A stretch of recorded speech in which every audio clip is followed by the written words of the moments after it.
back to the On 3 podcast. We got myself, Salvi, we got David, and rejoining us today is my beautiful, amazing wife, Salmi. You really don't, I'm still going to be your wife. Yeah, I'm just hyping you up. I like hyping you up. Oh, thanks. Yeah. Today's actually a very special episode. Why is that? It's episode number 10. Really? That's big. We made it to 10? We made it to 10 somehow, some way. In the beginning, we're like, hey, we'll just do like 2 or 3 episodes, see how it goes, and then we can go from there. So for anyone that's actually been following us, our goal is 21. So we're... No, 30. Why 21? It's just some 30? stupid statistic that was out there, so we're following that. Well, the statistic is, I think, 20 to 30, right? You continue with the podcast if you've been to 20, if you've had 20 to 30. Isn't that what the statistic? No, I think the statistic is 90% of podcasts stop after 23 episodes. Oh, so you guys gotta go after 23. I don't know if it's 90 or 99, but it's like a very significant okay. number of podcasts that stop after episode 23.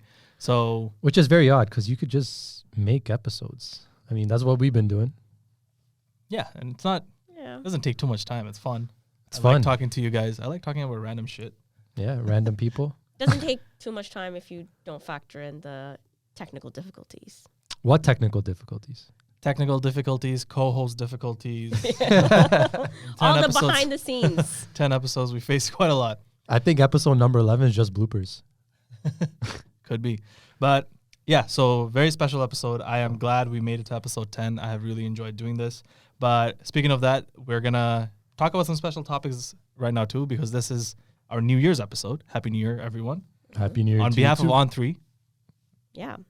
And so this episode is kind of our opportunity to reflect on the past year, kind of think about what's a better word for it? I guess just general. Honestly, we're just trying to ring in the new year and see what we did the previous year. Just positivity, things that we learned the past year, things that we maybe want to change moving forward. But I think to start off, I want to know. What'd you do? How'd you ring in the new year? I want to ask you guys, what did you guys do? I mean, you were with me. So. Plot twist. I was like, what's this animosity in the air? So what'd you guys do for New Year's? Tell me that. To be honest, I don't remember much. Yeah. Salvi and I, we were together. And I remember bits and pieces of things. 11:59 or 12:01? Does anything ring a bell? That rings a bell. But it does not for me. It does not for me. 45 minutes after, though, I don't know. 45 minutes after? Mm-hmm. Yeah. I think from the ending of 2023 to the beginning of 2024 is all a blank slate for me. Let's just say this. Salvi found videos in his phone going through it the next day that he had no recollection happened. She didn't have recollection. She had a whole conversation with my mom. About cats. About cats at 3 a.m. or whatever. I must say, I had fun. It was fun. I don't mind. I mean, I never like getting drunk to that extent. Mm-hmm. But either way. So it's fun to not remember, is what you're saying. Because by that contrast, I lived the shittiest life known to man. I think up until the point you don't remember is where it's fun. But then the day after is no fun. Well, I can add to that. I think for me the special thing was I got to reconnect with a few of my elementary school friends actually. Oh, so way back. Way back. Yeah. We had lost touch for a couple of years, but it was just really nice to see everyone reconnect, and I think that's what was special for me. So I'm glad we were able to do that. Yeah, absolutely. What did you do? I was watching CP24. Nice. 10, 9, 8, all the way down to 2 and 1, and I saw everyone. You saw the ball drop or no? What? I didn't see anything drop. I just saw. I'm sorry, but I just saw a bunch of stupidity in downtown. They have Lakeshore, Lakefront, or whatever you want to call it. They have Harborfront. They're doing fireworks there too, which was pretty cool. And then, why are people celebrating inside Union Station? The entire thing was full. But it's fun though. I like the vibe of New Year's. I like the vibe of everyone kind of celebrating one thing at one specific point in time. Because if you think about it, like let's say for example, other holidays, whether it's Eid or Christmas or whatever it is, it's like a full day thing. Yeah. But New Year's is that one time where you have that one specific moment in time where everyone's just in tune with that one moment. And I find that kind of special. So that actually brings me to a question. Is it actually special? Yeah. Do you think New Year's is overhyped? I think it is. Why? Well, because I think sometimes I feel like there's a lot of pressure to have plans for New Year's. Exactly. And for me, it's like I would be perfectly okay. Like if I have plans, great. If I don't, I'd be perfectly okay sitting in my PJs at home, cuddling my cat, and watching a show. Like and getting takeout. I don't know. Like I'm perfectly happy with that. I don't think there's a need for you to, go out or necessarily do something. It's any other day. It's just I'll tell you this much. I did not go on social media at 11:59 till like, let's say maybe 12:10 a.m. Because I'm like, I just don't want to see that. Why? Is it because I was home. I was home. I was having a good time, and I'm just like, you know what? It's done. I'm gonna go to sleep. I think I mean, for me, I'm not gonna speak for anyone else. Yeah. For me, it's always been about like a balance. I feel like some years I do want to go out, party, have fun, ring in the new year in that way, and there are some years that we just want to sit at home, reflect on the new year, reflect on the year that went by, and kind of do a reset. And there are some years you just sit and watch Netflix and not do nothing. Yeah. So I think I kind of enjoy all three aspects of it. For me, it's not like, okay, no, I need to go against the crowd and just stay at home, because that's just what I want to do. For me, it's just like, okay, whatever happens. If there are plans, there are plans. If they're not, I'll just stay home and not have any plans. So you're telling me the year of 2023 was one where you wanted to go out and quote unquote spend that moment with, in a collective setting. I guess so. I think Salmi can speak to this too. I think 2023 has been if I were to provide a theme for my 2023, it's trying to become more social. More social. You still recovering from you still recovering from the pandemic? I actually am, because think about it. We stayed in Ottawa for 2 years full time, and even before that, we were like in and out of Ottawa for like even before that. Because COVID was a thing at that time. COVID was a thing, and my parents lived there. So, and Ottawa's a boring place, and you add pandemic on top of that. And I'm sorry, Ottawa folks, people who love Ottawa, it was boring. It's great in the summer. I don't know what else to say. It's great in the summer. And if you're into skiing and snowboarding. And if you like the Rideau Canal skating there, I mean, but they haven't even opened last year. So, or I don't even know if they're going to open this year. I feel like over the pandemic, I learned how much I enjoy being around people, because when you have that social deprivation, like the way we did during the pandemic, I was losing my shit. I'm not even going to lie. I was going crazy. So I guess paying rent in the GTA sometimes is justified. I would say so. I don't think I can live somewhere that's like quiet. But I think the point you're trying to get at, though, is not the place where you live, but rather the people that you're surrounded by. I think that's a very important distinction to make, because, for example, if all of our friends who we have here, ask yourself if all these people lived in Ottawa, would you have enjoyed GTA the same as you do now? Probably. I think the main thing was the fact that it was a pandemic. So again, there's less opportunity to meet people. We're all working from home. It's not like you're going to the office, making friends with your coworkers. So you're literally just at home, sitting in front of a screen. At least for me, because I work, again, my job, I work from home, and I'm sitting in front of a screen all day. And then again at night, all you're doing is watching TV or stuff, because gyms are closed, this is closed, that closed. See, that's another thing about Ottawa. I just feel like it's like one of those 9 to 5 cities. Everything closes after 6. Most things did close after there 6. You go. Well, 8 okay. Max. 8 max. Yeah. There were some late night places. Very few. I feel like I have to be a bit loyal. I think I saw this meme. It was, or a TikTok, where it was like best things to do in Ottawa. And it's just one person packing up a suitcase going to the airport. Again, Ottawa does have an airport, actually. Sorry, Ottawa residents. I know a few friends that we did make in Ottawa. They love Ottawa, and I think we did make great memories. Great memories there. Good friends there. Yeah. But got our cat there. Oh yeah, my cat is. Pika's a citizen of Ottawa. Ottawa, yes. My cat is a Ottawa native. Wow. But so. Yeah, I'll never trade it for anything else. But at the same time, am I glad I'm back here? Yes. Yeah, well, you're not going back. Let's just put it that way. So look, his theme of 2023 was, I guess, being more social or getting back into mixed things. What was it for you? I don't know. I feel like I'd have to reflect on it a bit more, but certainly not being social. Really? Yeah, I think for me, so as he was saying that, I feel like the introverted parts of me really cringed, because for me, and I can kind of see why that's the case. Salvi works from home. I don't work from home. I work with people, during the day. And so once I come back home, the last thing I want to do is be social. Be social. Exactly. Right. Whereas when I come back home, he wants to be social. Wow, this is marriage. Look at this. Yeah. So competing priorities. Yeah. I mean, I think for me, if I had to pick a theme for the past year, I think it would just be being kinder to myself.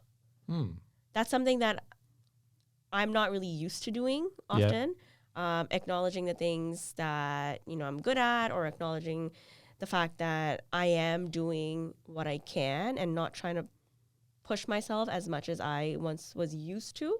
I think that's probably what my kind of theme was. And I think it's a bit of a healthy way to do things. Yeah, no, for sure. Look, you guys been back and forth from Ottawa. You guys been back and forth from everywhere, as far as I could tell. Do you think having a routine is a good thing for you now? A lot of people our age, I think routine's kind of overlooked. Yeah, I can see that. Like routine in terms of waking up in the morning, making your bed, making your coffee, that kind of stuff. Yeah, like just day-to-day stuff. Day-to-day stuff, yeah. Just having a home base. Yeah. Is having a routine a good thing in life? Absolutely. Yeah? I think that's what grounds you. And I think you need to be grounded to perform in any aspect of your life. Whether that's having a home base, like a home to come back to where you can ground yourself. The people, that's also part of your, grounded circle. Things that bring you comfort. I think for the first half of 2023, that is definitely something we lacked. And we, 100%. For various reasons that we can maybe get into later, we had to come every weekend from Ottawa to Toronto and then go back to Ottawa. And we did that every single weekend. That's it's a 10-hour. 10-hour drive in total every weekend, back and forth. And me and her would like split the driving, and we would do it that way. But it got tiring, and we could never have like a sense of a home base, because every weekend would be somewhere different. And it was that period was definitely frustrating. So I think that's another reason when we finally moved back to Toronto, we were so relieved, because we didn't have to do that anymore. And it did allow us to have a routine in place, have kind of a bit of a mental peace in that way. But what about you? Was that your theme of 2023 routine? My theme of 2023 was I wanted to make routines. I don't think I got to that point of making routines and having discipline in my quote unquote different elements of my life. But that was my theme for 2023. I wanted to make a routine, stick by it, and see how far things could take me, And what are some of the routines you made so far? For example, the routine of not procrastinating, which comes in various forms of my life, whether it's personal or professional, going to the gym, this and that, chores, all of that stuff, just being proactive, right? Right. Obviously, winter doesn't help with that, right now. But that's something, it's not even a thing like 2023 versus 2024. For me, I'm just going to carry it forth and see where it goes. I don't think I need another year to be like, okay, now this year, this and all that. That's just my mindset with it. So I'm just going to kind of take that and carry forth. I know people say that the new year is overhyped and all that. I think for me, it is good to have a checkpoint at which you can do a reset. Like if you have intentions for improving yourself or doing things that you haven't been doing in past years, I think having like a deadline, and for a lot of people, New Year's is that deadline. They say New Year, new me. And is it true most people don't follow through with their whatever resolutions they have? For sure. But I think it does a lot of good too. Yeah, just go to Good Life the second month of the year. You'll find out. But that's my thing. My only thing with New Year's is like on this spectrum of reality versus artificial, where does it stand? At New Year's resolution, new year, new me, restart. Like you said, checkpoint, that's amazing. That's part of the process of being self-aware and growth. Right. I mean, I think that depends. I think it varies from person to person. I think one of the main reasons why I think personally, maybe if I haven't met my New Year's goals in the past, I think they weren't realistic. That's one of the biggest reasons why people aren't able to follow through with things. And I think it's important to evaluate in chunks. So you don't want to set a goal that you're going to, let's say, do in the full year, but then not actually have little checkpoints as you go, because then you're going to kind of fall off the wagon and you're not really going to follow through with things, because how else are you keeping yourself accountable? Right? So even let's say if you have a deadline of doing something, accomplishing something by September of this year, let's say, I think it's important for you to every month or two kind of see little progress so that you do feel motivated to continue on that path. Or else come August, you haven't done anything. So then what was the point of that resolution? I think that is the mistake that people make with goals and resolutions, is not having check-ins in terms of how you've progressed towards your goal. And this can happen like in your personal life, even at work. Like we do like progress, kind of like progress checks. So how much you've progressed towards your goal, and also being able to measure it. I think that's such an underrated thing. And I know a lot of things are hard to measure, but at least as long as there's like by the next month I'll be here, by the month after that I'll be here, kind of have a mental framework in terms of your goals. Not saying we do that, but that is actually something we implemented just this year, because when in the new year, or a few days after the new year, one of the exercises that me and Salmi did was, as a couple, come up with goals that we want to focus on. And this was, you can explain a bit more on that. We focused on relationship goals. Yeah, so basically it was, I mean, this is just us figuring out some of the aspects that we wanted to focus on, right? But you can probably pick whatever you want, whatever that works for you. But for us, we chose to do 1 or 2 goals in our relationship that we wanted to make a priority this year. We chose ones for each of our own personal development. So Salvi did 2 of his, I did 2 of mine. We also did professional. And then the last thing we did actually that we added was family/friends/ sort of responsibilities that we wanted to be a bit more involved in moving forward this year. That organization's amazing. Holy. That's all her. That's all you. No, that's amazing. Because I think organization goes hand in hand with goal setting. And as you mentioned, having objectives that relate to your goal, right? Yeah. Because if you have an overarching goal, but no real check-in points or objectives to get you there, very easy to get lost. Yeah. And I think one of the big things that I really wanted to make sure that we were kind of, we agreed on was that not having too many goals under one group or under one realm, right? Because if you think about it, we're doing all of these things together. We're not actually doing them in silos. And so it was important for me to just keep it to 1 or 2, max 3 goals in each of those things. So at the risk of sounding like one of those couples that just are super like goal centric and stuff like that, we're not that. I think what we tried to do was essentially have a framework for our lives. And I just told her, I was like, hey, I just want to put these up on like a vision board, so it's like a reminder for us. You got a vision board? I ordered it from Amazon. You still got to pick it up from our locker. But it's just as a way for us to just keep it in mind. We're not trying to be, again, one of those like influencers, like, wake up at 4 a.m, do this, do that.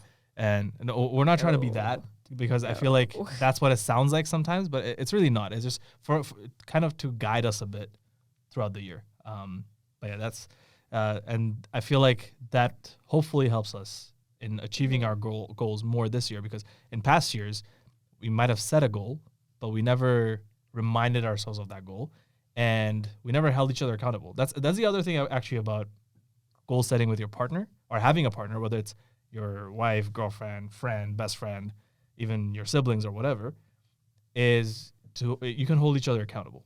And if there's a way to do that, I feel like you're much better off at following through with those goals than if it's something you just tell yourself. Because at the end of the day, I feel like unless you're hyper disciplined, if you don't have some level of accountability, it's really hard to follow through with goals. Yeah, sounds like a partner to me. How do you think you've held him accountable?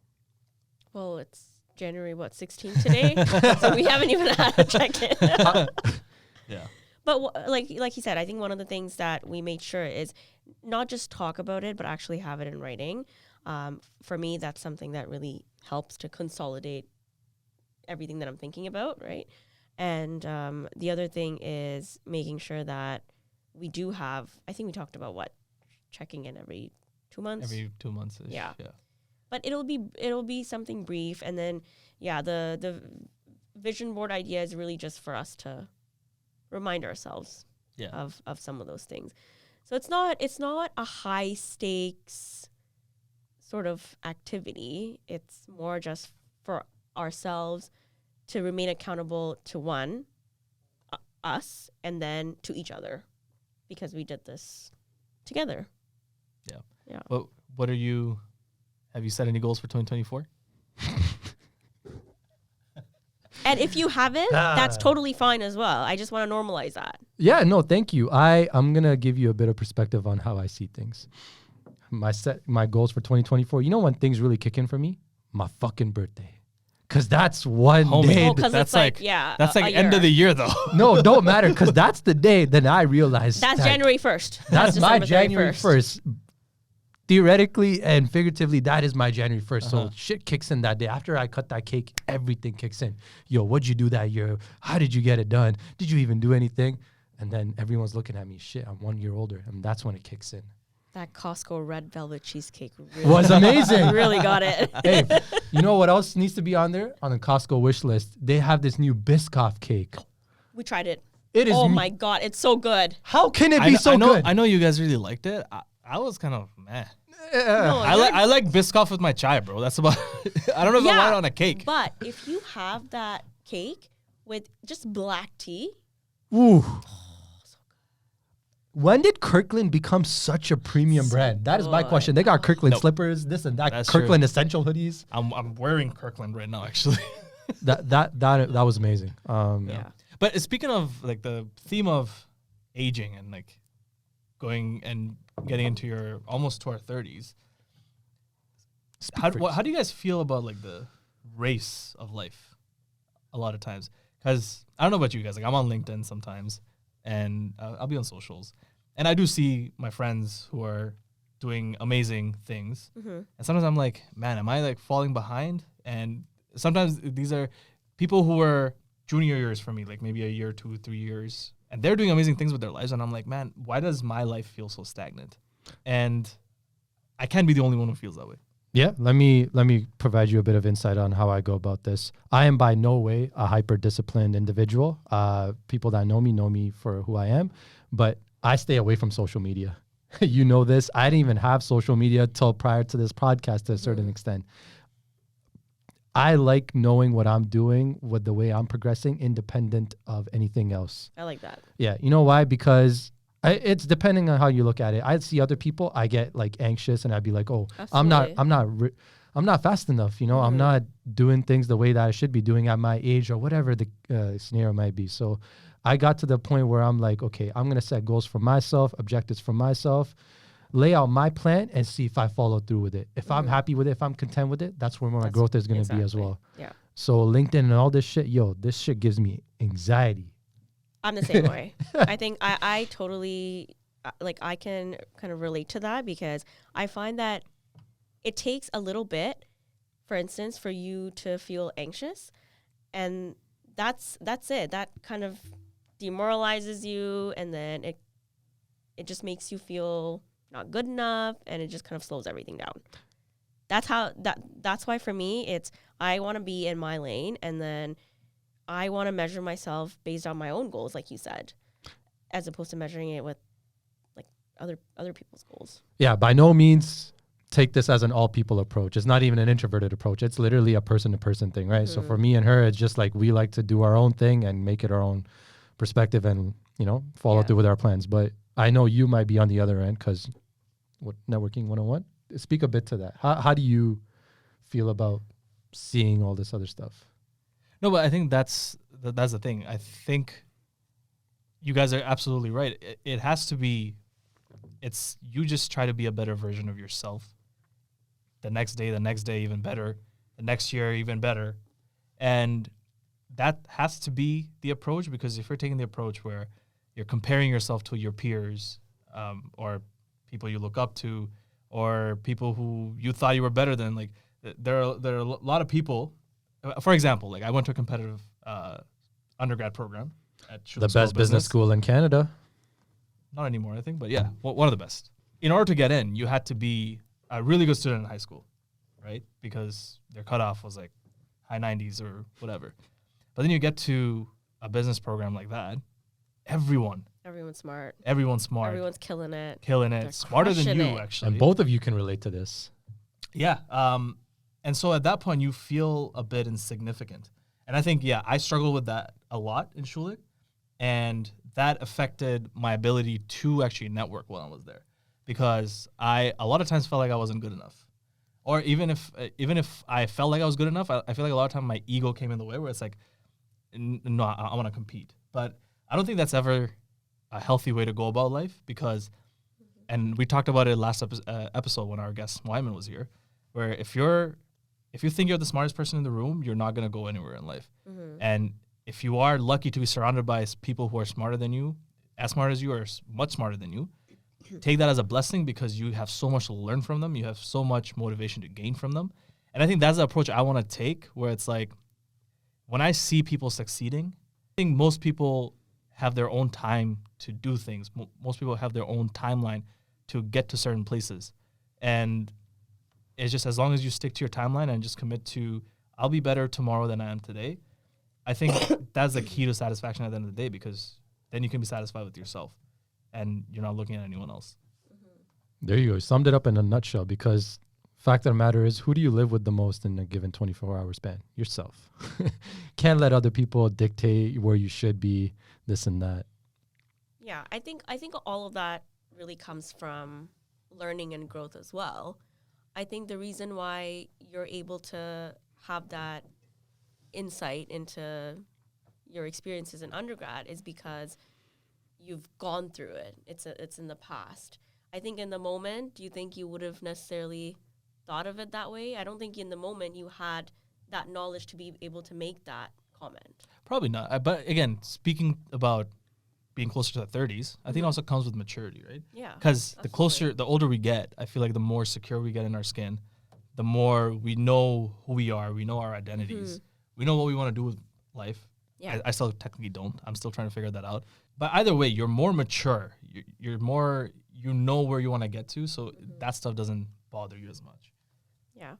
And I just want to quickly touch on that topic you said. You can't be the smartest person in the room. You have to surround yourself with people who are smarter than you.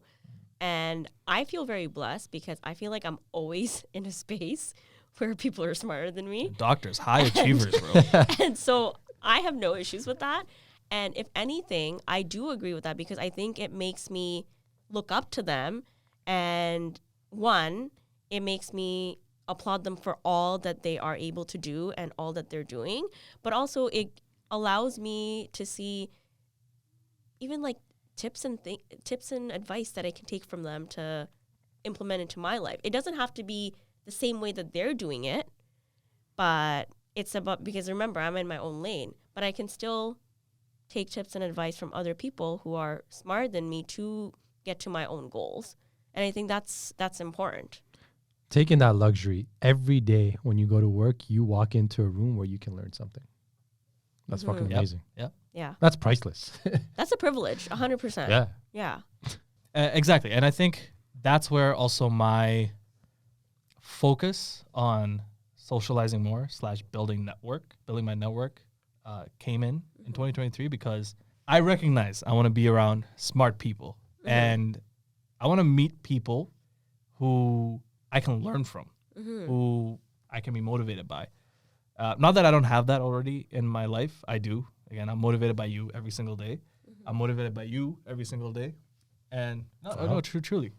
I'm really lucky to have you guys in my life, and also like our other friends, our other co-host who isn't here. I guess we get into the discussion of quality over quantity of relationships. Yes. Yeah. Well, it's an important conversation, because I think I can kind of say a little bit about what I value. I think for me, throughout my personal and professional life, I think I've always valued all my relationships, but the relationships that have given me the most in terms of support, companionship, all of that has been like a select few.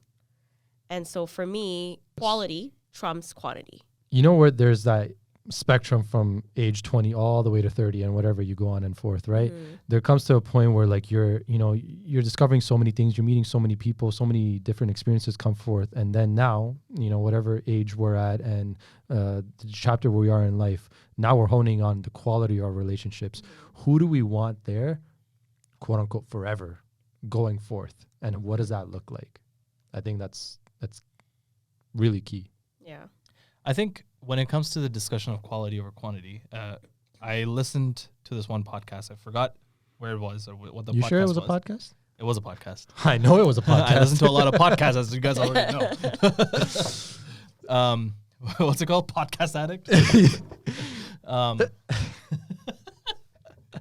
So one of the things, and I really resonated with this, is you have kind of 4 groups of people in your life. Mm-hmm. One are people you just know. Okay. These are not necessarily your friends. One is a level above that, which are acquaintances, Okay. which are somewhat your friends. Sometimes you hang out with them. Yeah. Sometimes you, But not close. not close. Not close. Okay. 3 is actually close friends, but friends that are there for a reason, right? These are close friends, but maybe they're people who you enjoy being around. Or maybe they're people that you can do certain things with, like maybe play ball, or essentially they're there for a purpose. And then, there is a 4th level of friends, which are just day ones. They're there through thick, ride or dies. They're there through thick and thin. Anytime you need them, Yeah. they're there. And maybe you guys don't even have anything in common, but whatever it is, you guys share a strong bond that is going to last a lifetime. But that doesn't mean that the group before that, which are friends who are there for a purpose, that they're not important, that they're not quality. And I truly believe that, because not everyone needs to be a ride or die. Ride or dies are extremely rare, and I consider Naveed a ride or die. I consider Kazi a ride or die, and I have a few other friends who I do consider ride or dies, but they're extremely rare. But that doesn't mean I don't like having I don't have other close friends who I also really value in my life. And I think that's why it really resonated with me, because you're gonna have friends, and just thinking that everyone needs to be a ride or die, I feel like This is delusional. It's delusional, and not only that, you also close yourself off from a lot of quality relationships. There you go. Because if you're thinking that everyone needs to be a ride or die, then expectations are just so high. I agree. If they don't meet that expectation, then the bond the relationship that you could have had, you're missing out on that, because your expectations are all the way up here. 100%. Yeah. But now, what if, let's say, you thought of some people as your ride or dies, but when time came, they weren't your ride or dies. At that point, what do you do? Do you still she keep gotta them? put in the Bollywood Then spin you think- twist at the end? Then do you think my they God. would still be close friends? Like, how would you handle that? I mean, obviously, that's a betrayal. That's a betrayal. I think ride or die betrayals are the worst kind. Treason. Treason. Or maybe is it just that you guys were just on different pages? You thought they were ride or dies, but they didn't feel that way about you. Do you know I how don't crazy it is to think someone that you could be so close with, and then it just everything spins around in a matter of like months, days, and all that stuff? I mean, I think it happens more. Yeah, than, it's more just than life. You You just have to accept it. It's life. Yeah. But how you go about it, like you said, maintaining that balance and expectations, that's key. Yeah. I think at some points it's okay to maintain that balance, but I think there also comes a point where the best thing to do is probably detach from certain relationships that or you feel isn't really giving you value in what you thought. The concept of ride or die are people who, I feel like that's where the whole, like, no matter what you do, no matter what I do, we'll always be there for each other. I think that's how I define a ride or die. Yeah. Unconditional. It's unconditional. And do fights happen? Obviously, like, people argue. Siblings argue all the time. Siblings, I would say, are the number one ride or dies, right? Because you guys are literally from the same womb. Abra, I hope you're watching this Yeah, or listening to this. and you guys are like bound by blood. So, but siblings fight all the time. Mm-hmm. But at the end of the day, you guys are always gonna be siblings. And Right. I see that same, like, Naveed's not my biological brother, but I consider him my brother, and he's always gonna be my brother, Of course. right? Even if Naveed pisses me off tomorrow for whatever reason, maybe he quits the podcast, and that pisses them. You're not allowed. We're too deep into this. I told you, we're 10 episodes in. And yeah, that would hurt me. Maybe I won't talk to him for a few days. But again, at the end of the day, it's still unconditional because I know if push really came to shove, and Yeah. if I really needed him, he'll be there for me. And I think that's what a ride or die is. And, Yeah. and you only get to expect that from a ride or die. If it's someone else who are people, again, you enjoy hanging out with, they're there for a good time, not a long time. Yeah, I do. That was a cue for you to like cue Drake. Do what you did. Yeah. I feel blessed. Yeah.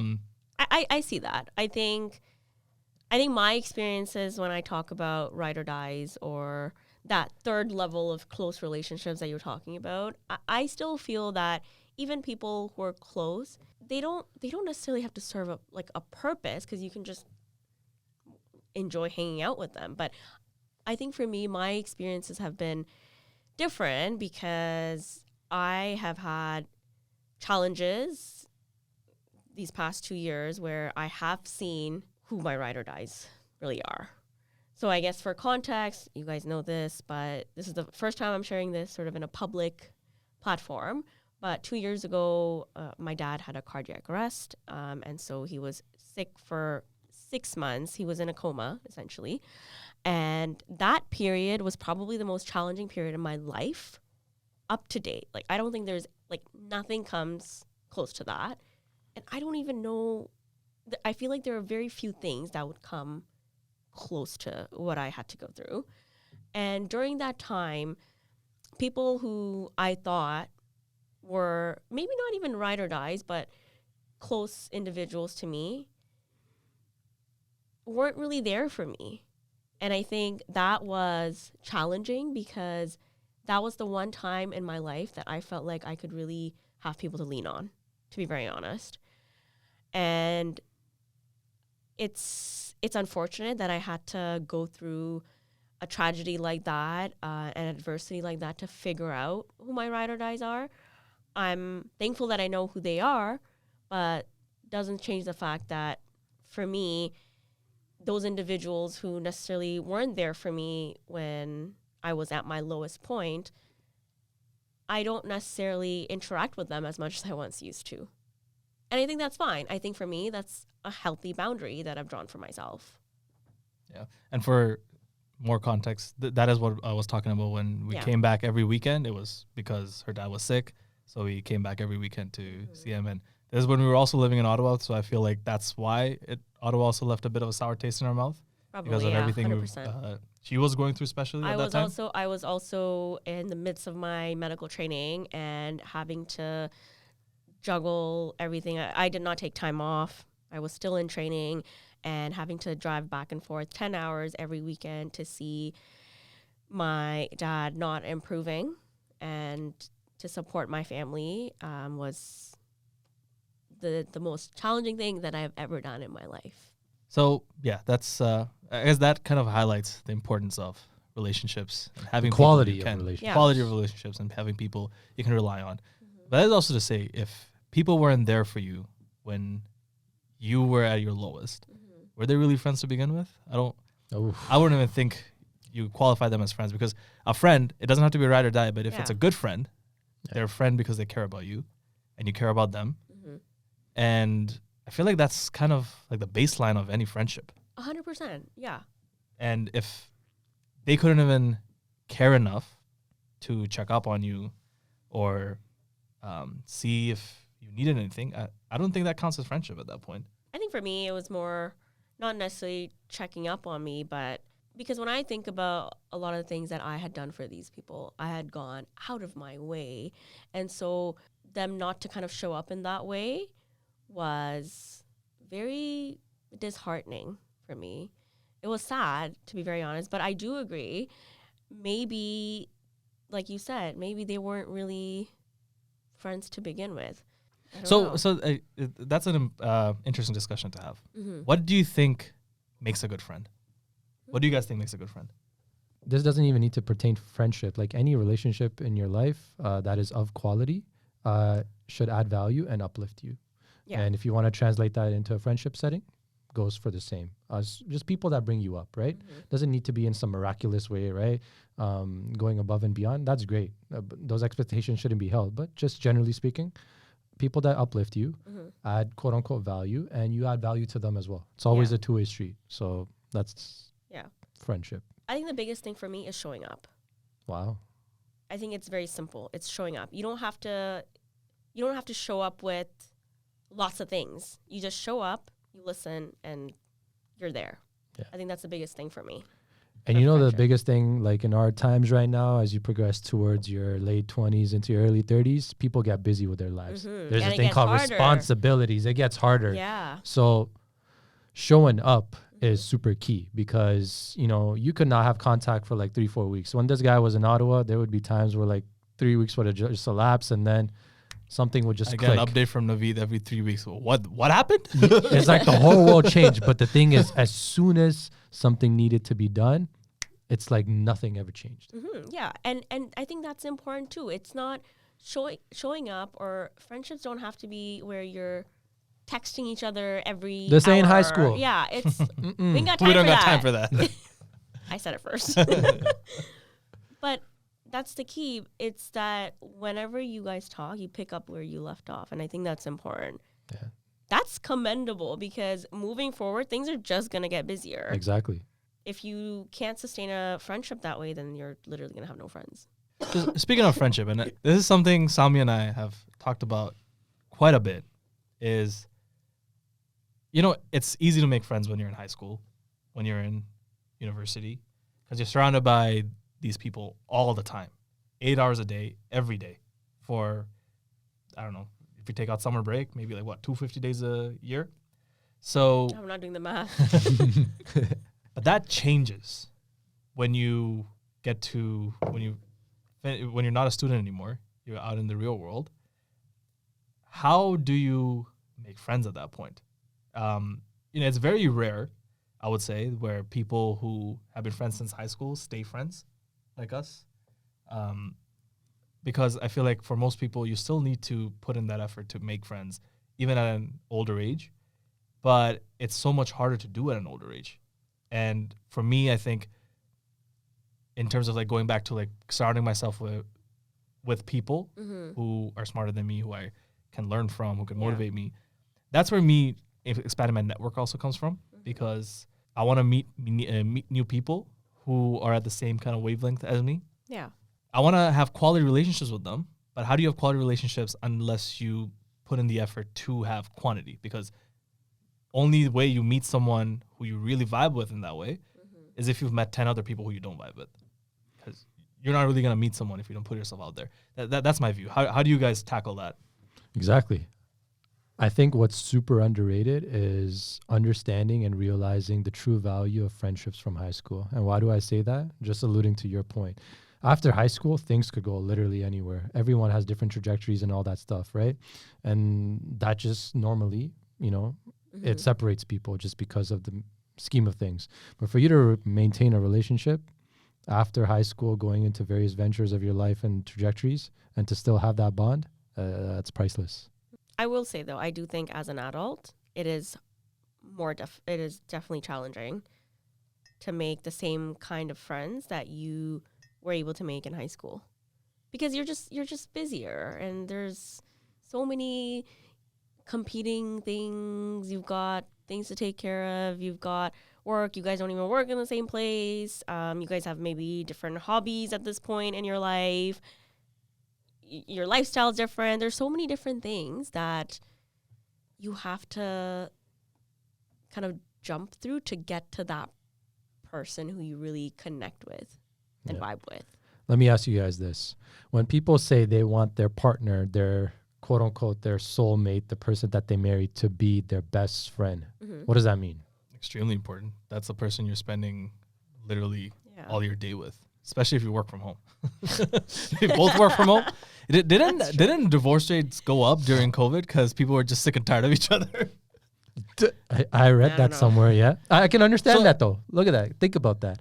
People prior to the pandemic, they're busy as shit with their lives, I right? think a lot of babies also came from that. Yeah, I pandemic, mean, so- yeah, And factually then they got spending. divorced.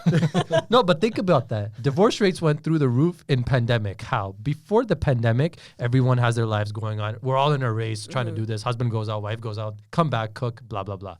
Now they got time on their hands. They're working from home. They got time to see each other and just spend more time. And they're probably like, fuck, this man's weird as shit. This woman is weird as fuck. Yeah, you get to before pandemic and everyone's wanting more time with each other. Well, and there then you go, get to- motherfuckers. You got time. And I think that's where being friends really comes from. Like, if you're not friends with your partner, you're not gonna enjoy really being around each other all that much. And yeah, I think your partner, I would say, like, saw me as my best friend. And if she wasn't my best friend, I don't know if I could stand her because she can be annoying sometimes. Yeah. Yeah. I would agree. Yeah. Yeah. Let me bring. May not agree when we go home tonight. You still getting that PS5? It's a work in progress. It's a work in the progress. All right. Objectives in 2024. I've been bullied. Let me little ask bit. you that. Let me ask you guys this. From a societal norms perspective, is marriage viewed more as a transaction than these days? What do you mean by like transaction? Like a give and take type thing? No, just something you got to fucking check off the box. In our community, for sure. Define our community. The brown. The brown Community, fucking South Desi Asian. community. Love them. I love them, but Yeah. I think that's a bit of an overgeneralization as well, though. I'm sure there are groups in every community, but yes, being from the South Asian community, we can probably talk about that more. But I would say it probably exists in every community, no? I think it's different because for us, we were in a relationship for a while before we got married. Mm-hmm. Like we were in a relationship for 8 whole years Yeah, I'm before we not got counting. married. So for us, it was never about, okay, we need to get married to check off a box. It was like, hey, like we've been together forever and we want to stay together forever. so let's get married. Let's get married. Mm-hmm. I feel like for a lot of people who aren't lucky to have that, then I do consider myself truly blessed to be able to. I have consider you truly blessed. that. Thank you. I consider me blessed too. And yeah, and I've seen my friends like struggle with that, where it's like you wanna you want that partner who is gonna be there with you all the time. Bobby's really trying to watch what he's saying right now. Bro, why are you being so professional? I'm just saying you. No, What are you it's trying to not- say? Listen, it's not just about you or anyone else. I think I've noticed that people, when they get to kind of our age, it's almost like catching a train where you feel like you're going to lose out on the train and be alone for life unless you find a partner and settle down. So a lot of times I feel like people just go for the first person in their view and just So I should not be at a train, quote unquote, put my hand out like this and some woman reach out and she come with me. Is that SRK? I mean, I've told you this. I've told you this before, and I might catch some heat for this. Let's go. Let's get those But subscribers. I think you should be together for at least 2 years before you get married. You heard it. And, 2 years. And I know. Listen, I'm not saying people who don't do that don't end up with successful marriages. We have friends who have done that and Yeah. have had successful marriages. And so I'm not saying it has to be like that, but I just think first year is obviously honeymoon phase, right? First, and sometimes almost 2 years is honeymoon phase. You really only see how you actually get along with the other person once the honeymoon phase wears off. When you've actually gone through battles, when you've actually gone through nasty fights, nasty arguments, how do you come out of that? Do you still love each other after those arguments? And you just don't have that within the first few months of knowing someone. It's a very fair point. Fuck, I'll get a lot of heat for saying this, but is is it a good way? Is this a good way to go about spending the rest of your life with somebody? This is obviously, with marriage. Should one live with somebody before marriage? Actually, hold that thought, because I just thought about this. Some of our parents were arranged marriage. Yeah. Different time. I know, Different but times. I guess what I'm trying to say is a little bit, I know different times, culturally things are different, But I would say there are a select few where even with different marriage arrangements, like if you were arranged and didn't have the opportunity to be together, you can still succeed in that marriage. I mean, what do you define as succeed? Just staying together, I don't see that as successful. I think you can be happy. A lot of what people in our community, especially from that generation, did is just stay together for the kids. Or stay together because divorce is not an option. It's shunned by the community. And even though they're unhappy, they're like, oh, I just gotta stay. And I just can't agree with that. Like, So I'll caveat to that. Comparing the two generations, we're talking about baby boomers and Gen Y to millennials, and maybe let's even put in the Gen Zs in there. In terms of marriage, do you think the prior generation was more resilient in terms of making things work? I certainly think they were. I think they were, but also there's a caveat to that because they had no choice. You're with your caveats today. I mean, true, they had no choice. I just feel like if you are not happy in a marriage, shouldn't be together. You should not be together. If things you want with life don't align and they're just so far apart that you guys are never going to reconcile, you should not be together. And there's nothing wrong with that. I don't think divorce is wrong inherently. I mean, if you're, again, you do need to try to keep it together. But if it's to a point where you're just perpetually unhappy, then don't. Give me the female perspective on that. I think you may have figured out what you might want to do with your life. Marriage counselor. Wait, what? I thought divorce counselor. Marriage counselor. But this goes with like not just marriage. I mean, marriage obviously is like you legalize it, but even relationships. Give me a female's perspective on this, right? Especially in the South Asian community. Well, I think females in South Asian communities, I think there's a lot of pressure. It goes without saying. It's a fucking boiler out there. So I think, I do agree with what you're saying. I do think it's important for any individual, regardless of whether you're male, female, what have you, you should be happy where you are. And if there are issues in that relationship, but you are still content, not with the issues, but you're content working through them, I think that's fine. That's appropriate. But if you're miserable and day in and day out, you don't really know why you're in this, you're questioning yourself, you think you're having thoughts that maybe you could be better off doing something else in a different space, then I do think that you should remove yourself from that situation. That's a great point. Is it harder to do in certain communities and in certain spaces? Yeah, 100%. And I think that's a different topic. It's not as easy. I guess what I'm trying to say is much easier said than done. Yeah. Do you think our parents mixed up not content and miserable in terms of their marriages? Generally speaking. What do you mean by that? She just alluded to it. Being not content and being miserable are two different things, right? When you're not content, you can at least ride the wave and see, trying to fill in the gaps and trying to make something out of nothing. Whereas you're miserable, there's no fucking hope. Well, I feel like it would be challenging to stay with someone if you're miserable, no? Yeah, well, people in our previous generation did do that. And Shout out that's to the them. sad part. But there has to be love. I don't think there's love if you're feeling miserable. But if there's love, you will work through whatever it is that you come across. People have fights all the time. It's normal for a relationship, for couples to have fights. Yep. It's healthy. Correct. I think it is abnormal to assume you will not have fights. Yeah. If you're not having fights, it means you're not communicating, you're not talking to each other, you're not surfacing any malcontent. You're just keeping it within you. And I think she's made me better in communicating with her in terms of things that maybe upset me or I don't like, or even things that I do like, and appreciating her more. And because she's always been good at communicating. Trust me, if this girl's pissed off, she's going to let me know that very moment. I don't think I need to wait even a second. But that's good, though, because we don't have to fucking figure out 10 different scenarios of, is she mad or not? That's what I tell him. I think Salvi's had it really nice and really easy to the point where he knows. Like, because I tell him, you don't got to figure things out. It's not a puzzle. Yeah, but that is to say, like, fights, arguments are going to happen in a marriage or even in any relationship. And it's just about, is that person worth me going through that.